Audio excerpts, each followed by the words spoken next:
ओमपति हमारी दुकान पर आ गई और कपड़े उतारने की धमकी देने लगी। बोली मैं तना बदनाम कर दूंगी, घर तक बाहर लिगड़न जोगा कौन छोड़ू। मेरा मारना करा के जमाने को छोड़ रहा के जमाने जान से मारने की धमकी के दे। मेरे बार-बार लड़ाई करके जा देखो तो वीडियो जीरो से उठ के मैं दोबारा दुकान स्टार्ट कर दी, दोबारा भी मेरे नहीं देते। ये जो दिव्यांग व्यक्ति आप तस्वीरों के अंदर देख पा रहे हैं, ये बालसमंद गांव का रहने वाला है। इसने अपने पैसे दे करके रावलवास गांव के अंदर एक ज़मीन खरीदी थी, यानी कि दुकान खरीदी थी, एक प्रॉपर्टी खरीदी थी। लेकिन उसके बाद जब ये उस गांव के अंदर अपना सामान बेचने लगा किराने का, उसके बाद जिस व्यक्ति से इसने प्रॉपर्टी खरीदी थी रावलवास गाँव के ही, उस व्यक्ति को जो है दिक्कत होने लगी और वो व्यक्ति बार बार कहने लगा कि मुझे मेरी दुकान वापस दे दे, और वो भी उसी रेट के ऊपर जिस रेट के ऊपर मैंने तेरे को बेची थी। लेकिन इस व्यक्ति का कहना है कि मैं कैसे उस आदमी को जो है वापस वही दुकान उसी रेट के अंदर दे दूं, क्योंकि अब उसके रेट बढ़ चुके थे और इनका काम जो है वो सही से चल रहा था वहाँ पर। लेकिन पंचायत के अंदर फैसला लिया गया कि इस व्यक्ति को गाँव से जो है बाहर निकाल दिया जाएगा। लेकिन आखिरकार इस व्यक्ति की दुकान के सामने इसकी ही पड़ोसन जो है आकर के कुछ जो है अभद्र हरकतें करती है, वो जानने की कोशिश करते हैं। मुझे बताइए, आपकी जो पड़ोसन है वो क्या करती है आपकी दुकान के सामने? मामला ये जी, मैंने दुकान ली थी 2015 को, 27/3/2015 को जी। उस टाइम पे आगे दुकान बनी हुई थी जी, बाकी सारा खाली पड़ा था जी। मैंने वहाँ पे दुकानें और आगे पीछे कमरे मकान रहने का बना लिया जी। तो बनाने के बाद में उसके बाद में मेरे काम से ही चल पड़ा जी वहाँ पे। तो मैंने पड़ोसी है, जो पड़ोसी आपसे आन जान तो हो जाता जी, उसको मैंने पैसे दे दिए 90,000 रुपये। तो वो पैसे लेने के लिए मेरी मिसेज उसके घर पे गई, पैसे वो बोल रहा था बार भी, आज कल दे दो, परसों दे दो, कल दे दो, परसों दे दो। तो ये उसके पास गई, साथ वाला ही घर है जी मेरे। तो ये उसके पास घर वहाँ पे पैसे लेने के लिए गई, तो इसके साथ छेड़छाड़ करी उन्होंने और इसके साथ कान पाट दिया जिसका जी। किसने छेड़छाड़ की? संदीप ने की थी जी। मतलब जिससे आपने दुकान खरीदी थी उसने छेड़छाड़ की थी। संदीप सनोफिंदर सिंह का उसने छेड़छाड़ की जी। क्या छेड़छाड़ हुई थी आपके साथ? उसके साथ हाथापाई, वो मेरे साथ हाथापाई करी थी जी। मेरे शोल्डर का मांस पाट दिया था और मेरा कान पाट दिया था, जिसमें मेरे 12 टाँके आ रहे। मेडिकल मेरा कोर्ट में जमा है, जिसमें 8 महीने की प्रेग्नेंट थी, ये बच्ची इसके पेट में थी जी। इसका ये कान फट गया था जी, जिसमें 8 टाँके आए जी। उसके बाद मैंने एप्लीकेशन करवा दी, उन्होंने मेरे से पहले एप्लीकेशन करवा दी कि ये ऐसे झगड़ा कर दिया। मैंने भी एप्लीकेशन करवाई। एप्लीकेशन करवाने के बाद में गांव के जो कुछ आदमी गए, कुछ मेरी तरफ से गए, कुछ उनकी तरफ से भी गए। वो जाने के बाद में ये कहने लगे भाई फैसला कर ले। मैं बोला फैसला, जब मेरा कान फटा इसका मैसेज का कान फटा, तो उसके बाद में फैसला करने के लिए दबाव डालने लगे। कुछ मेरे को कुछ समझाने लगे, कुछ मेरे को डराने लगे, धमकाने लगे। उसके अंदर सभी तरह के बदमाश भी थे और सभी तरह के थे। तो फिर मेरे को ये कहने लगे अगर तो फैसला नहीं किया तेरे गाँव के अंदर नहीं रहने देंगे। तूने लाल डोरे का प्लाट लिया, क्या प्रूफ है तेरे पास? प्रूफ नहीं है। मैंने कहा एफिडेविट पे मैंने ले रखे है लिखा के सारी चीज़। फिर मेरे को कुछ समझाने वजह थे, मैंने कहा ठीक है फैसला कर लूँ, अपने दुकानदारी करनी है, झगड़ा करके क्या करना है। किस चीज़ की दुकान थी आपकी? किराना एंड जनरल स्टोर की दुकान है जी। तो क्या जो आपका गांव है बालसमंद, क्या वहाँ पर कोई दुकान लेकर के आप नहीं कर सकते थे? जो वहाँ पे कर सकते थे, लेकिन मेरे को, मैं तो उसमें पहले आइडिया कंपनी में काम करता था। जिस बंदे के पास दुकान थी उसको मैंने आइडिया में फ्लैक्सी में पहले डाला हुआ था। 30,000 रुपये मैं उसको मांगता था, बार मांग रहा था। उसने ये कहा भी तो एक काम कर ले, मैं दुकान बेचूँ तो दुकान ले ले। उसका सामान जब खरीद दिया मैं दुकान का, तो उसकी दुकान के अंदर 1900 रुपये सामान बैठा था पूरा टोटली। तो मैंने वो ले लिया। उसके बाद में मैंने 5-6 लाख रुपया सामान और गिर दिया उसके अंदर। सामान हो गया तो मेरी दुकान से चलने लगी। आपकी पत्नी भी आपकी दुकान के बैठती थी? इसके चूड़ी चाड़ी पर रहती है जनरल। अच्छा, मुझे बताइए, जिस पड़ोसन की बात करें उस पड़ोसन के साथ आपकी क्या लड़ाई थी? मेरी उनके साथ कोई लड़ाई कौन थी जी। वे दुकान जो मामे दुकान कर रखी नहीं, वह दुकान 8-10 साल तक करया कर दे, वह को नहीं चलिया कर दी। लेकिन जब वह दुकान हमने कर ली नहीं, वह खूब चालन लगी। सारा दिन पूरा गांव का लारा लग गया रंदा। जिद उनका टेंशन हो गया, दुकान तो उल्टी तामे अड़फ लियो। अच्छा, मुझे ये बताइए, जो आपकी पड़ोसन है वो आपकी दुकान के सामने आकर के हमने कपड़े क्यों उतार रही थी? उन्होंने गांव तक काटने की पंचायत करी थी जी। 15 दिन का टाइम दिया था। 22 जून 2020 ने गांव तक काटने की पंचायत करी थी। 15 दिन में तेरा प्लाट भी बेच उड़ता है और दुकान ठा उड़ता जातन को रहने दिया। लेकिन मेरा पति 15 दिन में, मामे जगह खरीद रखी, मामे क्यों जावा 15 दिन में। लेकिन मेरा पति 15 दिन में को नहीं गया नहीं। जब ओमपति हमारी दुकान पर आ गई और कपड़े उतारने की धमकी देने लगी। बोली मैं तना बदनाम कर दूंगी, घर तक बाहर लिगड़न जोगा कौन छोड़ू। जो घटना CCTV में कैद होगी, पेन ड्राइव बना के अब केस में चलन लग रही है।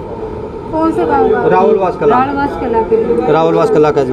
उस वो बोले भी तो या तो चला जा। आप मुझे ये बात बताइए कि ये मामला 2020 से चल रहा है, तो क्या अब तक इस मामले के अंदर कोई कार्रवाई नहीं हुई? कार्रवाई नहीं होती। जब मैं कहीं भी घूमता रहता हूँ, जो पुलिस वाले मेरे को धमकाने लग जाते हैं जी। क्यों उस गांव के अंदर मैं जाता हूँ तो उस गांव के अंदर तो मेरे बाहर के गांव तो कोई नहीं होते हैं, और बाहर का काम करके मेरा कोई मनता नहीं जी। परेशान करके सरपंच कहता है तेरा वोट नहीं है, वोट नहीं तो क्या कर लेगा। अच्छा, सरपंच ये कहता है जी।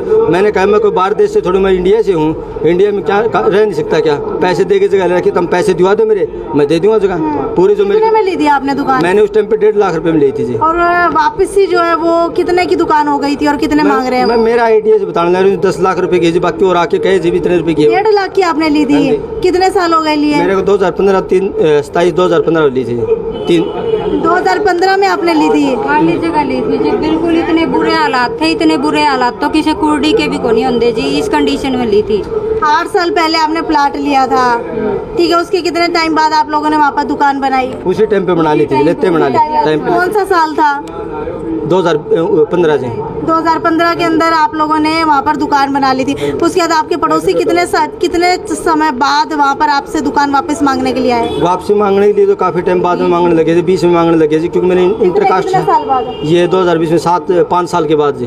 5 साल के बाद? लगभग 5 साल के बाद आप उसकी वैल्यू कितनी बता रहे हैं? 5 साल के बाद मैं उसकी 10 लाख वैल्यू बताने लग रहा हूँ, जो बना रखे हैं मैंने जाए मौके पे। उस पे रहने के लिए मकान भी बनाया है, प्रॉपर तरीके से दुकान भी तैयार की है, लेकिन हमारी दुकान इतनी चलन लग रही है, वह जगह 1.5 लाख की है, नहीं तो कोई हम 5 लाख में बेचेंगे नहीं, भाग के लेगा भाई। इस जगह पे तो इतना काम चला दुकान का। मुझे ये बताइए आप लोग रहते भी क्या वहीं पे? अगर आपने घर बना पीछे एक कमरा बना रखा वहीं पर, वहाँ तो आपने बाल समन छोड़ दिया है? हाँ जी हाँ जी। अब तो 10 दिन में अभी न मैं जावा। रावलवासी रहते हैं आप लोग? बाल समंदी रहते हैं। तो आप लोग भी बाल समंद रह रहे हो? आप लोग बाल समंद रह रहे हो, और जो ये मियाँ बीबी है बच्चे के साथ, खाली आप लोग जो है रावलवास रह रहे हो। अच्छा, मुझे ये बताइए कि आपका वोट जो है वो बाल समंद का ही है, तो सरपंच क्या कहता है आपको? सरपंच कहता है तेरा कोई यहाँ पे वोट ही नहीं है, तो यहाँ पे क्या कर लेगा। मुझे ये बताइए, कुछ समय पहले आप कह रहे हैं कि दुकान के अंदर आग भी लग गई थी, क्या घटना हुई थी वो? मेरे हो रही थी गुड्डियाँ जी है, 4 दिन से दुकान मेरी बंद सी थी, मैं दुकान में गया नहीं था।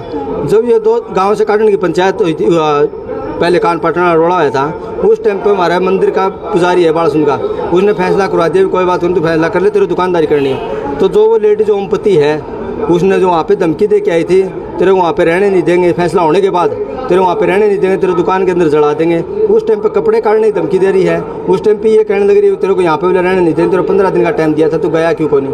मैं पैसे दे के ले रखे, पैसे दे के रहूँगा मैं यहाँ पे, मेरे पैसे दे रखे हैं। तो क्या कागजात बनवा रखे हैं दुकान के? दुकान का एफिडेविट है जी मेरे पास जी। तो क्या खाली एफिडेविट से काम चल जाएगा? एफिडेविट से लाल डोरे की जगह तो एफिडेविट से होती है जी। ये केस डाल रखे है जी मैंने 2020 में इनके खिलाफ जी। पकड़ ले।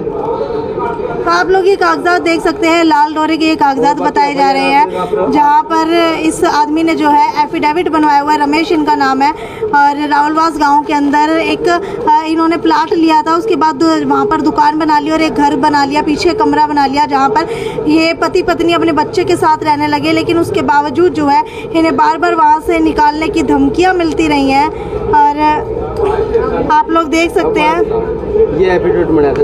अच्छा, ये ठीक है। सरपंच के साइन है जी उस टाइम पे, जो सरपंच मेरे को दिलाई थी जगह से।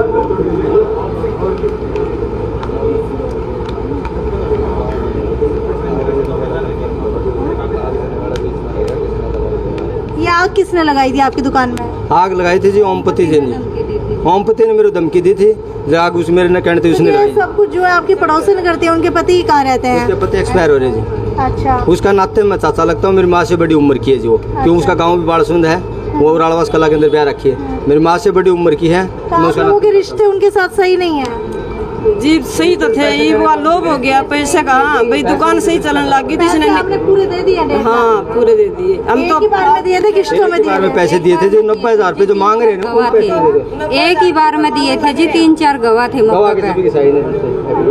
तो बार बार जब आप लोग एसपी से मिलने के लिए आते हैं तो क्या आश्वासन दिया जाता है? बार बार एसपी से मिलने के लिए आते हैं तो उसके बाद में 7 नंबर में ही मोर मार के कहते बोले चलो करेंगे जांच। वहाँ पे एसपी से मिलने ही नहीं देते? एसपी से मिलने नहीं देते। आज ही पहली बार मेरी जिंदगी में पहली बार एसपी से मिलने की मौका मिलने लग रहा है। मिलेगा या नहीं मिलेगा मेरे को पता नहीं चीज़ का। अभी मेरे को यहाँ पे बिठाया गया है तो एसपी से मिलाएंगे आपको। लेकिन जो बारसन चौकी में जाते हैं तो चौकी वाले उनकी ही सुनते क्यों पैसे देते पुलिस वालों क्या को। कहते हैं चौकी वाले? चौकी वाले भी कहते हैं हम तो पैसे दे के कुछ भी करवा लेंगे। साफ तौर के ऊपर आपको साफ कहते तौर हैं पे वे कहते हैं जो मेरे साथ झगड़ा करते हैं पैसे दे के कुछ भी करवा लेंगे हम तो। मेरा आपको काम बता देते ये मामला जो है बालसमंद गांव का है, जहां पर बालसमंद का रहने वाला रमेश रावलवास गांव के अंदर अपनी एक ज़मीन लेता है, उसके ऊपर दुकान बनाता है, उसके बाद एक पीछे कमरा बना लेता है। पति पत्नी जो है दोनों बालसमंद से रावलवास रहने लगते हैं। लेकिन 2015 के अंदर जो इन्होंने अपनी दुकान वहाँ पर बनाई थी उसके अंदर काम अच्छा चलने लगा, जिसकी वजह से जिस औरत ने जो है वो ज़मीन इनको बेची थी वो औरत बार बार जो है उनसे वापस मांगने लगी। और वहीं बात की जाए सरपंच की तो सरपंच पर भी जो है काफ़ी आरोप रमेश लगा रहे हैं। खैर अब देखने वाली बात यह है कि एसपी से क्या मिलने का मौका दिया जाएगा। और जब 2020 से ये मामला चल रहा है, अब जो है 2023 आ चुकी है, यानी कि कुल मिलाकर के जो है काफ़ी ज़्यादा समय इस पूरे मामले को हो चुका है। लेकिन आज तक जो है इतने लंबे समय के अंदर कभी भी ऐसा नहीं हो पाया कि इनको जो है सीधा एसपी से मिलने का मौका दिया गया हो। ये है हमारे देश के हालात, हमारी पुलिस प्रशासन के हालात। 30 जून 2021 को ओमपति ने मेरे खिलाफ दरखास्त दी कि 30 जून 2021 को ओमपति ने मेरे को दरखास्त दी। मेरी जो गाड़ी अल्टो केटन जो दुकान गली में खड़ी होती है तो बीच में दिक्कत होती है, मैं रोड पे खड़ी कर देता था। तो उसने कहा ये गंदे गंदे इशारे करता है मेरी तरफ, मेरे को ऐसे ऐसे कर दिया, गंदी गंदी बात की आवाज़ एप्लीकेशन लगा दी, चौकी में जाके लगा दी, एक लगा दी एसपी साहब को। वहाँ पे पुलिस आई थी प्रमिला मैडम, प्रमिला आके मेरे को धमकाने लगी, बोले तेरे पे ऐसा केस लगा दूंगी, ये कर दूंगी, या तो फैसला कर ले वो कर लो। मैंने कहा जी आप मेरा चलान कर दो, कैमरे इनके लगे कैमरे मेरे लगे हुए, कैमरे की फुटेज चेक करवाओ, उसके बाद में मेरा चलान कर दो अगर मैं दोषी हूँ तो। अगर जो दोषी नहीं हुआ तो किस पे केस होगा। परेशान हो आप? काफ़ी परेशान हो जी, आखिर मरने के तो तार पे पहुंच रहा हूँ जी। वो मारने की तो मैंने को छोड़ रखा था, मैंने कितना क्या करना जी। जीरो से उठ के मैं दोबारा दुकान स्टार्ट करी थी, दोबारा भी मेरे को नहीं जीने देता जी। सरपंच काल मेरे खिलाफ जी ने मिला 15 तारीख को दरकार लगा दी, मेरे को जाती सोचा गाड़ी काट दी सरपंच ने बोला। और कल चौकी के अंदर उसके जो गवाह बनाए थे गवाह ने इनकार कर दिया, सरपंच छोड़ के भाग गया जी वहाँ से रस्ते से जी। आज एसपी से मिल के गया जी सरपंच। आज बिल्कुल आपको बता देते हैं ये मामला जो है जिसकी वजह से ये व्यक्ति काफ़ी ज़्यादा परेशान हो चुका है। हालांकि इसके पास गुजारा करने के लिए कुछ और रास्ता नहीं है, क्योंकि दिव्यांग भी ये है और साथ ही साथ जो है पैरों से सही तरीके से चल भी नहीं सकते हैं। और आप लोग देख सकते हैं कि चलने के अंदर कितनी ज़्यादा तकलीफ होती है, जिसकी वजह से ये व्यक्ति कोई और काम नहीं करता। और आप लोग देख सकते हैं कि इनका मारना करा के मेरे बार बार लड़ाई करके जाओ, देखो वीडियो। मैं मेरी दुकान में काम करता हूँ, मेरी दुकान में आके लड़ाई को लड़ाई करने खातर को नहीं आ रहा जी। जिन धमकी दे दे के जा तू उठा ले तेरे सामान होते। ये वीडियो देखो जी, इस वीडियो में अगला आदमी धमकी दे के जाऊँ मैं मेरी दुकान वीडियो बनाई है। ये कोई और वहाँ पे झगड़ा कर आपकी पत्नी की वीडियो बना करके और कोई झगड़ा देख करके जाता है, बार बार ये दारू पिया पिया के भेज देते हैं जिसके साथ लड़ाई कर ले। अच्छा, ऐसे दारू पिला के आपकी दुकान के अंदर भेज देते हैं। 2 लड़के और इनको रोकने लग रहे, तो इससे लड़ाई मत कर, इसको लेके चल जा, इसको पॉइंट पा गया, गाड़ी पकड़ने लग रहा। फिर भी मैंने कुछ नहीं बोला जिसको सुना, रिकॉर्डिंग भी आवाज सुनाई देने लग रही, जागला गाड़ी देने लग रहा है। पुलिस प्रशासन ने आपको क्या कभी कहा था? पुलिस प्रशासन कुछ नहीं करने लग रहा जी, पुलिस मेरे खिलाफ चलने लग रही जी बार बार जी। अच्छा, तो वीडियो रिकॉर्ड करने के लिए किसने कहा था? वीडियो रिकॉर्डिंग मेरे कैमरे की जी, वीडियो दुकान में जो कैमरे लगे उनकी वीडियो जी। तो क्या पुलिस प्रशासन को जब आप बार बार ये वीडियो दिखाते हैं तो वो क्या कुछ कहते नहीं आप? पुलिस वाले कहते हैं फैसले कर लो, कोई फायदा कौन लड़ाई लड़ी हम कि मैं कौन से यूं। आप क्या फैसला करना चाहते हो? अब मैं कहता हूँ जो सरपंच मेरे खिलाफ जो झूठी जांच दे रखी है दरखास्त है, उसकी जांच हो, मैं दोषी तो मेरे को सजा दी जाए। अगर सरपंच उठा सरपंच को सजा दी जाए। मैं बाढ़ समुद्र में रवा है, जो थोड़ा छोटा इसका भाई है, बाढ़ समुद्र में रहे, जो राड़वास में आया है कौन, इसका भी झूठा नाम लिखा रखे है सरपंच ने, जो राड़वास में बड़ा है कौन। 15 तारीख ने सरपंच ने झूठी एप्लीकेशन दी है जी। सरपंच ने पता है जी हमारे घर के अंदर भी कैमरे लग रहे हैं और गली में भी लग रहे हैं, तो उसने झूठ बोल दी। भाई मैं तो पीछे तो आया था, पीछे तो इनने मेरी जातिवादी तो गाली दी, मेरा पत्थर मारे। लेकिन ऐसी कोई घटना हुई कौन थी। उसने झूठ तो बोल दिया भी पीछे था जी। और ईश्वर सिंह जांगड़ा का घर है जी, और उनके कैमरे लग रहे हैं। पुलिस उनके कैमरे की फुटेज और हमारे कैमरे की फुटेज चेक कर गई, टाइम नहीं मिलान लग रही बे ये घटना हुई है नहीं हुई है। बिल्कुल, पुलिस प्रशासन से अपील करना चाहेंगे कि इस दुखी परिवार का मामला संज्ञान के अंदर लेकर के कड़ी कार्रवाई की जाए और जिसके खिलाफ भी ये कार्रवाई बनती है उसके खिलाफ की जाए और इस परिवार को इंसाफ दिलाया जाए ताकि ये दर दर की ठोकरें ना खाए, जो खुद जो है अपाहिज है, जो खुद जो है चल नहीं सकता, जो खुद जो है कोई और काम नहीं कर सकता, वो किसी दूसरे दुकान अगर किसी दूसरे गांव के अंदर पैसे दे करके दुकान ले करके अपना काम चला रहा है तो इसके अंदर शायद कुछ गलत नहीं है। पुलिस प्रशासन से भी अपील है कि इस मामले को संज्ञान के अंदर लेकर के इस मामले की कड़ी से कड़ी कार्रवाई की जाए। ये थी साक्षी सोनी की रिपोर्ट हिसार के लघु सचिवालय से। नमस्कार।